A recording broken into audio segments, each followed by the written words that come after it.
आज हम class 12th के one of the most important chapter 3 matrices को पढ़ने जा रहे हैं। सो मैट्रिसेस क्या होता है? बेसिकली ये एक अरेंजमेंट होती है नंबर्स की और फंक्शंस की एक रेक्टेंगुलर एरे में। तो डिफ़ाइन देख लीजिए आप स्क्रीन पर। आपको साथ साथ नोट्स बनाने की कोई ज़रूरत नहीं है, मैं आपको लास्ट में सारे नोट्स प्रोवाइड करा दूँगा, आप बस अंत तक बने रहें। अब हम मैट्रिक्स का एग्ज़ाम्पल देखेंगे। मैट्रिक्स को कैपिटल लेटर से रिप्रेजेंट किया जाता है। उसके बाद क्लोज्ड ब्रैकेट में हम नंबर्स को या फिर फंक्शंस को लिखते हैं।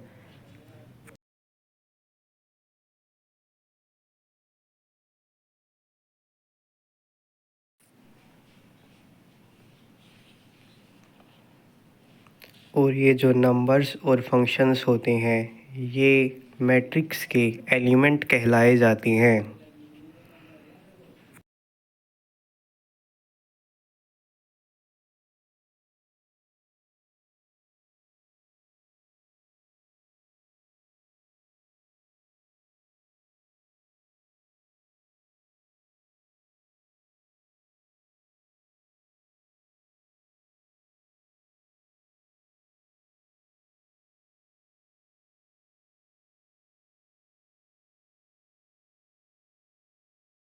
अब हम मैट्रिक्स के बारे में और कुछ बेसिक्स इन्फॉर्मेशन जान लेते हैं।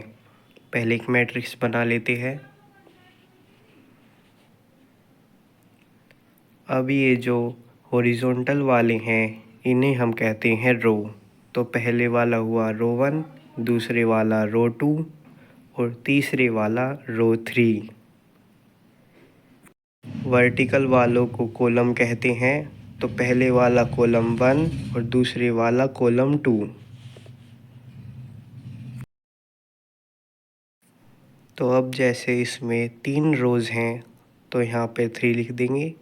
2 कॉलम है तो बाय 2 लिख देंगे।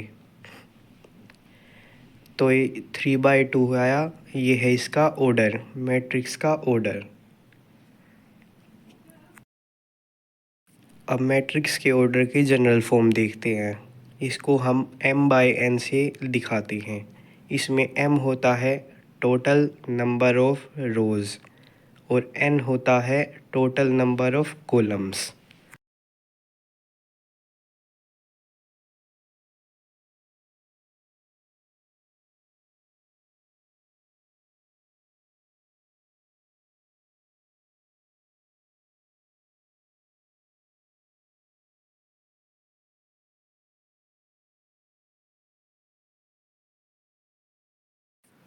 तो अब हमने यहाँ पर एक मैट्रिक्स बना दिया है, तो इसका ऑर्डर आप कमेंट में ज़रूर दें।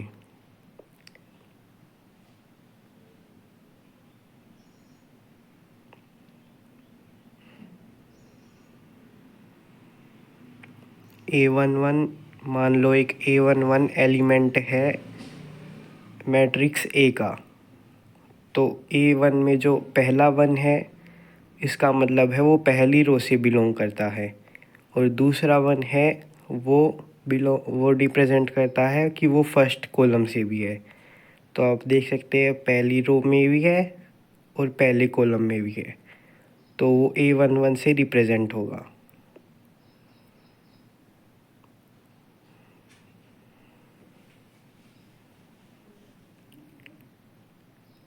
सिमिलरली अगर हम Aij लिखेंगे तो एलिमेंट है मैट्रिक्स का ith रो और jth कॉलम का।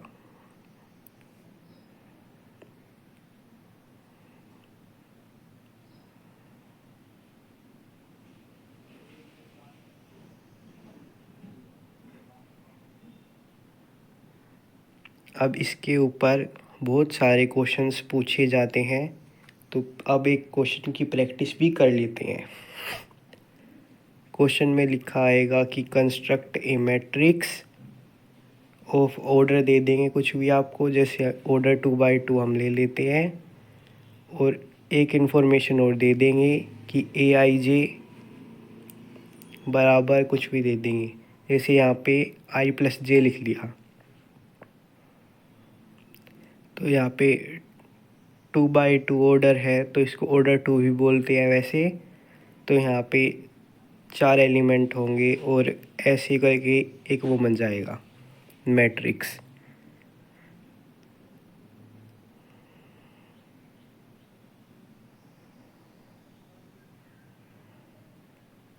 अब हमें ए आई जे दे रखा है आई प्लस जे, तो A11 हो जाएगा 1 + 1, तो ये हो गया 2। और A12 बराबर है A21 के, क्योंकि वे बराबर है 2 + 1 के जो होता है 3। और A22 हुआ 2 + 2 बराबर 4। तो यहाँ से हमारी मैट्रिक्स की वैल्यू आ गई 2 3 3 4। ब्रैकेट को बंद कर देंगे और ये आपका आंसर आ गया है। अब एक और क्वेश्चन आता है, वो बहुत इम्पोर्टेंट है कि ऑल पॉसिबल ऑर्डर्स बताओ क्या क्या है। तो ये होते हैं कि कितने फैक्टर होते हैं। आपको एलिमेंट दे दिए जाएंगे और आपको उसके ऑल पॉसिबल फैक्टर्स भी बताने हैं ऑर्डर। एग्जाम्पल दे दिया, जैसे 12 एलिमेंट दे दिया आपको मैट्रिक्स ए की, तो उसके सारे फैक्टर हो गए। जैसे 12 × 1 1 × 12, 3 × 6 6 × 2, 3 × 4 4 × 3। मतलब ऐसा वो अरेंजमेंट बना है जिसको मल्टीप्लाई करने से 12 आए। तो ऐसे हमारे पास 6 बने। और एक क्वेश्चन आता है कि टोटल नंबर ऑफ़ एलिमेंट्स बताओ। एक मैट्रिक्स का ऑर्डर दे देंगे, तो फिर आपको रो और कॉलम को मल्टीप्लाई करना है बस, फिर आपका आंसर आ जाएगा।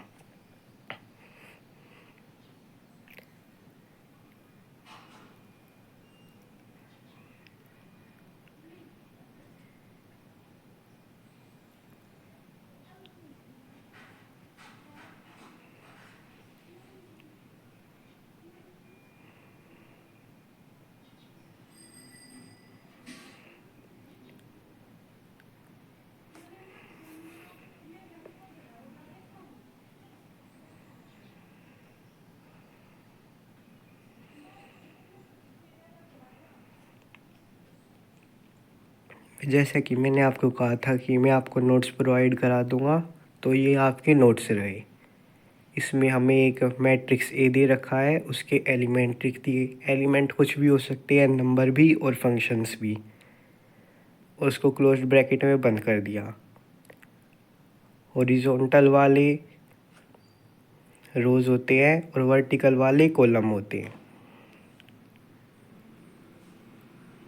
और नीचे लिखा जाता है ऑर्डर। तो जैसे इसमें 3/3 का ऑर्डर है, क्योंकि 3 एलिमेंट 3 रोज़ है और 3 कॉलम है। ऑर्डर को जनरल फॉर्म में m/n लिखते हैं। m होता है टोटल रोज़, n होता है total columns.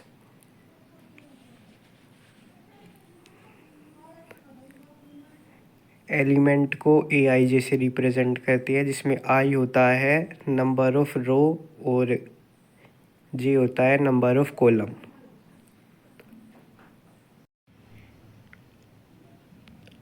Total number of elements निकालते हैं total number of row multiplied by total number of column.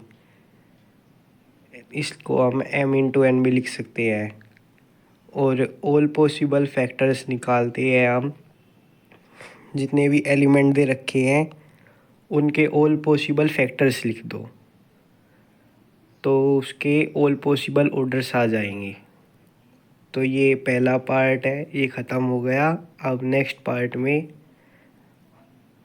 इसके अलजेब्रा को और टाइप्स को समझेंगे। वो जो मैंने आपको क्वेश्चन दिया था उसका आंसर आप कमेंट्स में ज़रूर दें।